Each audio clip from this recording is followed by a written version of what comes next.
கண்டிப்பாக உங்களுக்கு இந்த மாதிரி ஒரு இன்சிடென்ட்ஸ் வந்து நடந்திருக்கும். என்ன அப்படின்னா, உங்களோட ஃப்ரெண்ட் வந்து ரொம்ப நாள் உங்கள்கிட்ட வந்து பேசியிருப்பாங்க.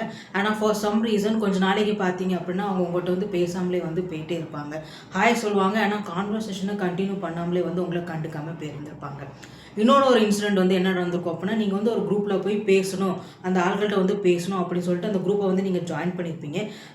குரூப்பில் ஜாயின் பண்ணதுக்கப்புறம் என்ன ஆகும் அப்படின்னா, நீங்கள் என்ன நோட் பண்ணியிருப்பீங்க, ஆட்கள் வந்து நீங்கள் குரூப்பில் என்ட்ரு ஆனோடனே வந்து அவங்க பேசுகிற விஷயத்த வந்து உடனே டாபிக் வந்து சேஞ்ச் பண்ணியிருப்பாங்க. இல்லைனா வந்து திடீர்னு வந்து சைலண்ட் ஆகியிருந்திருப்பாங்க.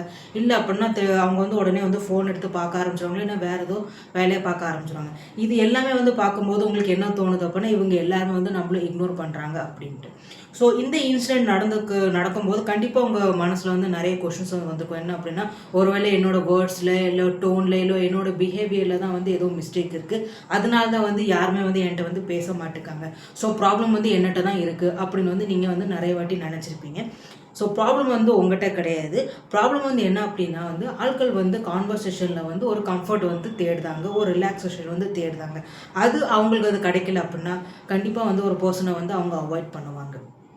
கண்டிப்பாக இது உங்களுக்கு கிளியராக புரிஞ்சிருக்கான்னு நினைக்கிறேன். Let me explain. நம்ம எப்பயாவது மென்டலியாவோ ஒரு எமோஷனலாகவே வந்து கான்வர்சேஷன் பண்ணும்போது என்ன ஆகுது அப்படின்னா, அந்த கான்வர்சேஷன் பார்த்தீங்கன்னா ரொம்பவே ஹெவியாக இருக்கும். ஸோ இந்த ஹெவி கான்வர்சேஷன் வந்து ஆப்போசிட்டில் இருக்க பர்சன் வந்து லிசன் பண்ணும்போது அவங்க ஆட்டோமேட்டிக்கலாகவே என்ன பண்ணுவாங்க அப்படின்னா, நம்மகிட்ட வந்து அந்த டிஸ்டன்ஸ் வந்து மெயின்டைன் பண்ண ஆரம்பிப்பாங்க.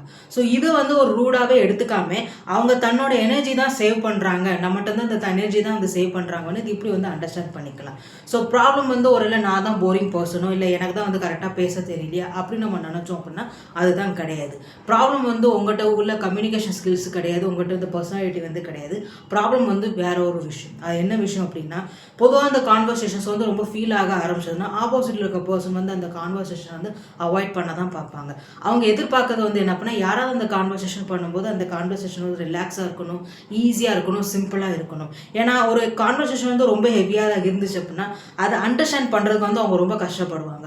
ஸோ அந்த கஷ்டப்பட வேண்டாம், சிம்பிளாக கான்வர்சேஷன் இருந்துச்சுன்னா ஈஸியாக நம்ம அண்டர்ஸ்டாண்ட் பண்ணிட்டு பேசிட்டு போயிடலாம் அப்படின்னு சொல்லி அதுதான் எதிர்பார்த்துமே வருவாங்க. ஸோ நம்ம எப்பயாவது வந்து ஒரு ஹெவி கான்வர்சேஷன் பண்ணோம் அப்படின்னா அதனால தான் வந்து இந்த ஆட்கள் வந்து நம்மளை அவாய்ட் பண்ணுறாங்க. தவிர நம்ம வந்து பேசுறதுனால தான், நம்ம வந்து தப்பாக பேசுறதுனால தான் அவங்க பண்ணுறாங்க அப்படின்னா அது கிடையவே கிடையாது. சைக்கலாஜிக்கலாக பார்த்தோம் அப்படின்னா ஹியூமன்ஸ் வந்து யார் ரொம்ப சிம்பிளாக ஈஸியாக புரிகிற மாதிரி கான்வர்சேஷன் பண்ணுறாங்களோ அவங்கள தான் நம்ம அட்ராக்ட் பண்ணுவோம். ஏன்னா முதல்லேருந்து ஹியூமன்ஸ் வந்து பார்த்திங்கன்னா மென்டலாகவோ எமோஷ்னலாகவே ரொம்ப ப்ரெஷர்டாகவே இருப்பாங்க.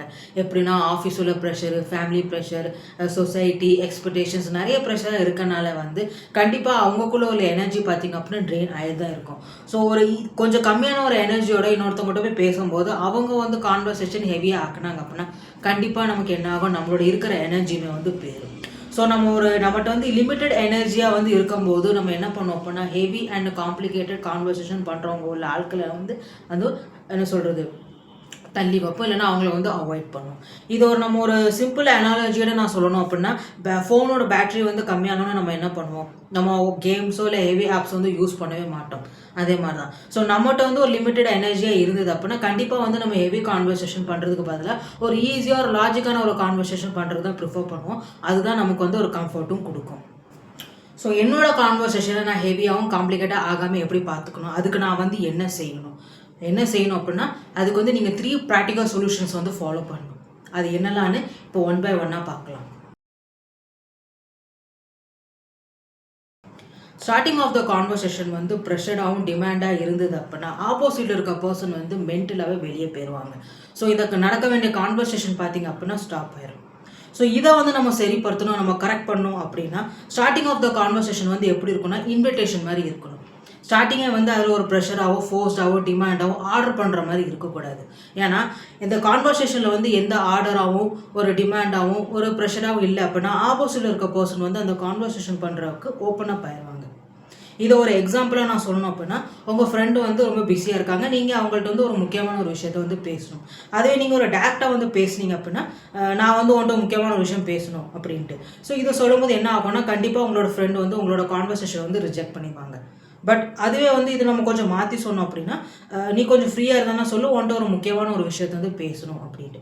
ஸோ இது நான் சொல்கிறதுனால என்ன ஆகும் அப்படின்னா, இந்த கான்வர்சேஷன் வந்து உங்கள் கண்ட்ரோலில் இருக்கும். நீங்கள் வந்து ஏதோ ஆர்டரும் பண்ணல, எந்த டிமாண்டும் பண்ணி நீங்கள் வந்து உங்கள்கிட்ட ஒரு ரெக்வஸ்ட் பண்ணியிருக்கீங்க ஃப்ரீயாக இருந்தால் சொல்லு அப்படின்னு. ஸோ கண்டிப்பாக என்ன ஆகும் அப்படின்னா, ஆப்போசிட் இருக்க பர்சன் வந்து புரிஞ்சுப்பாங்க. கண்டிப்பாக உங்கள்கிட்ட வந்து அந்த கான்வர்சேஷன் வந்து கண்டினியூ பண்ணவும் செய்வாங்க. ஸோ இதில் எது முக்கியமாக செய்ய வேண்டிய விஷயம் வந்து என்ன அப்படின்னா, எந்த அளவுக்கு நீங்கள் வந்து ப்ரெஷரை குறைக்கிறீங்களோ அந்த அளவுக்கு உங்களோட கான்வர்சேஷன் பார்த்தீங்க அப்படின்னா ஈஸியாக இருக்கும். நம்ம எப்போ பாரு ஒரு நெகட்டிவான ஒரு விஷயத்த வந்து பேசிட்டே இருந்தோம்னா, ஆப்போசிட்ல இருக்க பர்சனோட எனர்ஜி வந்து டவுன் ஆக தான் செய்யும். நம்ம கம்ப்ளைண்ட்டே பண்ணிட்டே இருந்தோம் அப்படின்னா, ஆப்போசிட் இருக்க பர்சன் வந்து கண்டிப்பாக ஃபர்ஸ்ட் செஷன் ஃபீல் பண்ண தான் செய்வாங்க. அப்போ நீங்கள் ஒரு கொஸ்டின் கேட்கலாம். என்ன அப்படின்னா, நான் வந்து கம்ப்ளைண்ட் பண்ணவே கூடாதா அப்படின்னா, கண்டிப்பாக பண்ணலாம். ஆனால் ஒரு பேலன்ஸ்டாக பண்ணுங்க. எப்பவுமே வந்து கம்ப்ளைண்ட் பண்ணும்போது அதோட வந்து ஒரு பாசிட்டிவ் எலிமெண்ட் வந்து ஆட் பண்ணுங்க. அப்படி பண்ணுறதுனால என்ன ஆகும் அப்படின்னா, உங்களோட கான்வர்சேஷன் வந்து ஹெவியாக போகாமல் ஒரு சேஃப் மோடில் போக ஆரம்பிக்கும். லிஸ்னஸ் வந்து உங்களோட கான்வர்சேஷன் வந்து இன்ட்ரெஸ்ட்டாக கவனிக்க ஆரம்பிப்பாங்க. எப்படின்னா, இப்போ நீங்கள் உங்கள் ஃப்ரெண்டுகிட்ட வந்து கம்ப்ளைண்ட் பண்ணிகிட்டு இருக்கீங்க. எப்படி பாஸு, டிராஃபிக்கு ஒரே வேலையாக இருக்குது, எரிச்சலாக இருக்குது அப்படின்ட்டு. ஸோ இந்த மாதிரி சொல்லும்போது என்ன ஆகும் அப்படின்னா, ஆப்போசிட் இருக்க பர்சன் வந்து கண்டிப்பாக ஒரு ஃபர்ஸ்ட்ரேஷன் ஃபீல் பண்ணுவாங்க. ரிலாக்ஸேஷன் கண்டிப்பாக ஃபீல் பண்ண மாட்டாங்க, ரிலீஃபும் பண்ண மாட்டாங்க. பட் இதுவே நம்ம கொஞ்சம் மாற்றி சொன்னோம் அப்படின்னா, இன்றைக்கி ரொம்ப டிராஃபிக்காக இருந்தது, ஆனால் காரில் வந்து நல்ல சாங்ஸ் ஓடிட்டா இருந்ததுனால என்னோடய மைண்ட் வந்து ரொம்ப ஃப்ரெஷ்ஷாக இருந்தது அப்படின்ட்டு. ஸோ நீங்கள் இங்கே வந்து ஒரு ப்ராப்ளத்தை வந்து நீங்கள் அக்னாலேஜ் பண்ணியிருக்கீங்க.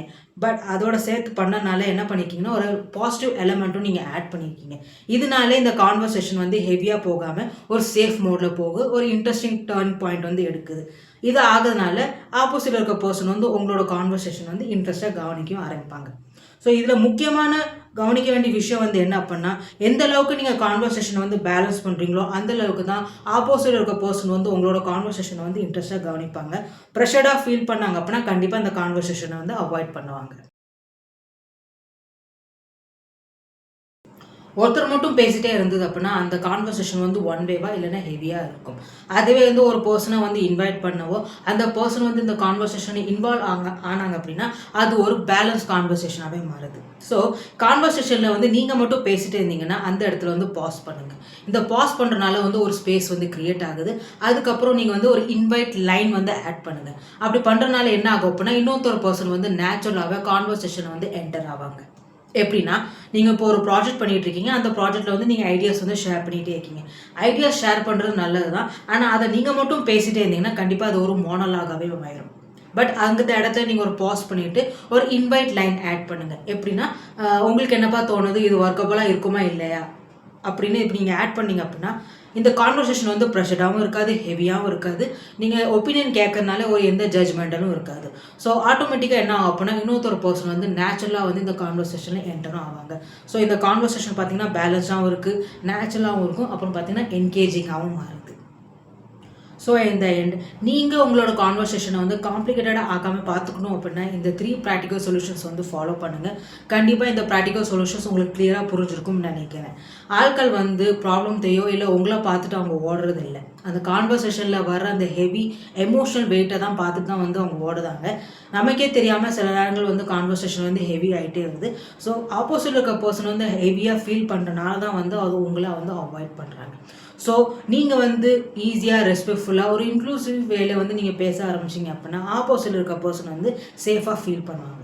ஸோ எந்த ப்ரெஷரும் இல்லை அப்படின்னா அவங்களே உங்கள்கிட்ட வந்து நேச்சுரலாக வந்து பேச ஆரம்பிச்சிருவாங்க.